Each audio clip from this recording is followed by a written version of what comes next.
weekly show. Let's go. Hey guys, David here, and welcome to the weekly show. This is where we talk about car stuff we care about and other fun stuff too. First things first, just want to let you guys know that 20% off the tuner crate is still in effect. So if you want some cool clothes with the 240 and the Mustang, and also a bunch of other goodies in a tuner crate, link in the description below. You freaking turd, dude. If you're wondering where the other Smurf is, it's outside. I'm just getting it ready to get a twin disc in it at Injected Engineering in Kennesaw. That clutch lasted till 92,000 miles in that Mustang with 630 wheel horsepower. That's what I'm talking about, Smurf. That's amazing. Everybody give it a hand. This thing though. Like really?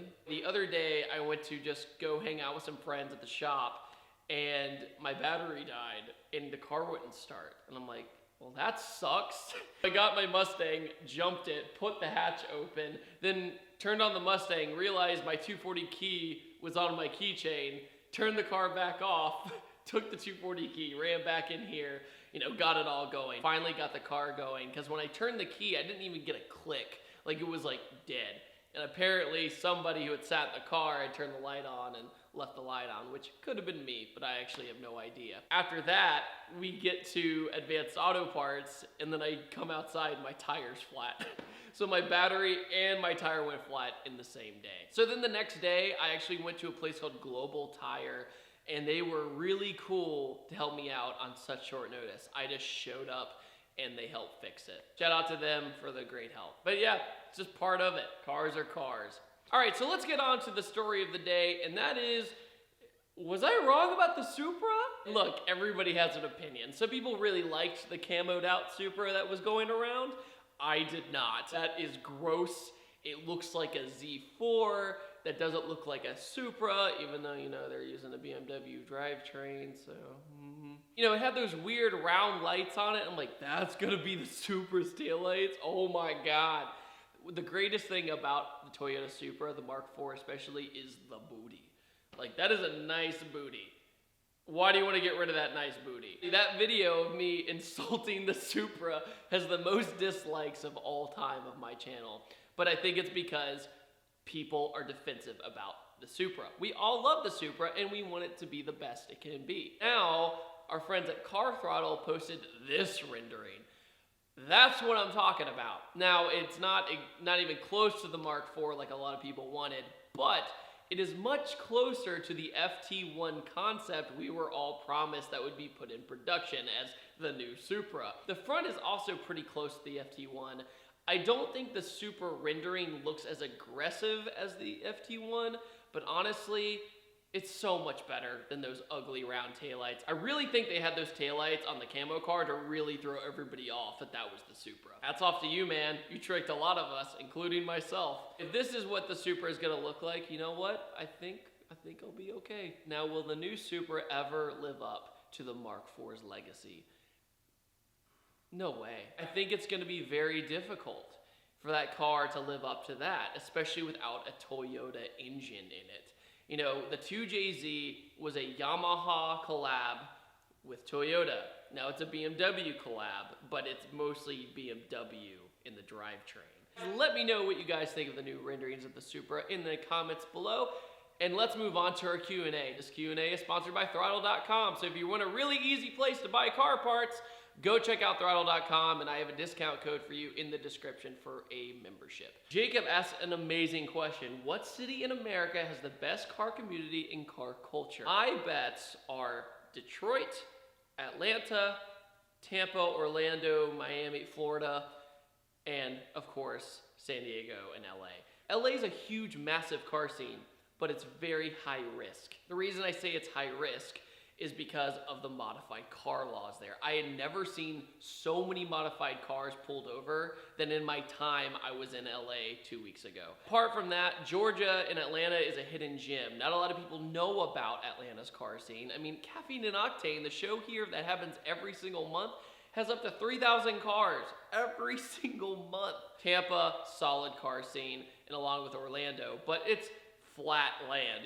There's not a lot of back roads. When I think of like car scenes, I also put in the geography. Kentucky has awesome car scenes as well because of their mountain roads and places like Mount Sterling. Pittsburgh is really exotic whenever I go there. Richmond, Virginia, where I'm originally from, it kind of comes and goes. You know, that's one of the reasons I moved, was because it was a very inconsistent car scene. Usually the smaller the town, typically the more kind of blotched and bloated a car scene is, or a car culture is. The Midwest is all about the drag racing, you know, big block drag racers. It goes with the environment. Car cultures go with their environments. Detroit is a great car culture because it is Motor City. So many people work for those big brands. David asked, good name, would you ever consider doing a motorcycle review? Not really. The knowledge I know about bikes is like when somebody goes to a car meet the first time and knows nothing about cars. I can talk about cars all day long and not break a sweat, but as soon as I talk about bikes, it's nothing personal. It was just never a part of my life. I've actually had a lot of my friends severely injured from motorcycle accidents and stuff like that. I mean, I'm good friends with like people like Do It With Dan, who was like one of the nicest guys on YouTube. There's actually a video from 2 years ago with my friend Ben teaching me how to ride a motorcycle, you know, in an empty parking lot, and I tip it over. So I don't know if that makes me destined to be a motorcycle rider. Motorcycles are really cool. They're the cheapest way to go fast. Mark Little asked, if someone gave you $100,000 to give to any charity, what would it be? Easy. Driven to Cure. My friend Andrew, as you guys know, I talk about him a lot. He is diagnosed with kidney cancer, and Driven to Cure is, I think, one of the coolest charities of all time, because as a person, Andrew is awesome. And along with that, his family's great and the message is great. Liberty Walk, who makes the kits for his GTR, you know, they came and hung out with him at SEMA, and it was just like so cool to see. Andrew is one of those people that deserves our help. And if there's something in life we all want to do, and that is to help other people. So if you want to donate to that charity, link in the description below. Jose asked, when are you making a car meet here in Georgia? Well, here's the thing. There's already 2 really big car meets here in Georgia in Atlanta. There's one called the Gwinnett Thursday meet, which is in Norcross, and then there's another one called Caffeine and Octane. And those are kind of the main 2 I kind of use as my subscriber meets, because they're great organized events and they're not going to get kicked out by the police, and people are pretty respectful there. But I'm actually going to be going out of town to visit family for Christmas. And after I come back, you know, in late December, early January, I'm going to be having a car meet with Global Tire, the people who helped me out with the 240. And we're going to tint the windows of this car and Smurf. And I'd just love to help them out. And if you guys want to come to that car meet, just stay tuned on my social media and everything else. By the way, if you want to know like everything that's going on, make sure to follow me on all my social media. So many people ask me, why don't you have a Twitter? Why don't you have this? I'm like, end card. Every single time. My Twitter followers, by the way, you guys are always like extra nice to me, so thanks for not being too much of jerks. And that's why so much wheel poke on the Smurf X. Actually, there's really not that much tire poke. Here, let me show you. See, look right here. It's really not all that bad. The fenders are rolled, but it's just because these wheels. Ambit was cool enough to help me out with these wheels, so therefore I put them on the car. And that's why there's just a little bit of tire poke. That's all there is. I really don't want to do over fenders and all that kind of stuff. Along with that, everybody keeps begging me to put a wing on it, and I say no. Trust me, if you see the car in person, you'll see why I don't want to. Plus, this car originally had a wing on it, and it caused the entire hatch to rust. So therefore, I had to go find a new hatch, which is extremely rare, so I don't want to ruin this hatch by drilling into it. And no, I'm not doing a 3M tape wing. Come on now. Bad idea. So I posted the other day, guys, just stop asking for a wing, please, just please. And then they're like, well, what about a ducktail? Ducktail counts as a wing, dude. Amelia says, how do you feel about German cars? I really want an M3, but I hear a lot of negative stigma about German cars. A lot of people think I don't like German cars because I don't review them that often, and that's just not true. They're just very hard to get compared to the Japanese and domestic. German cars are seen more as a luxury, and a part of that luxury is that the parts are more expensive.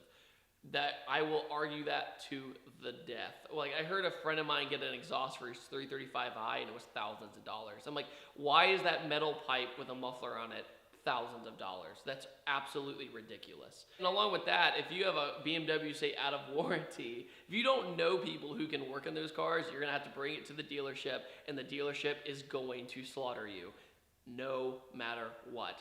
My friend Hunter had a 335i where the computer went bad and the fuel pump went bad, and he ended up spending thousands upon thousands of dollars. It was unbelievable just for those simple things. But that's where the stigma comes from. It's more about the parts and everything else. Germans make some of the best cars, arguably the best cars in the world as a whole, but it's those stigmas that keep a lot of people away from them, including me. And on that note, guys, I think I'm going to end today's weekly show. Tell me what you guys think about everything we talked today. Also, everything we talked about, all the discount codes, all of that in the description below, Driven to Cure as well. Make sure to like and subscribe if you haven't already, and I will see you guys next time, and take it easy. Have a fantastic day.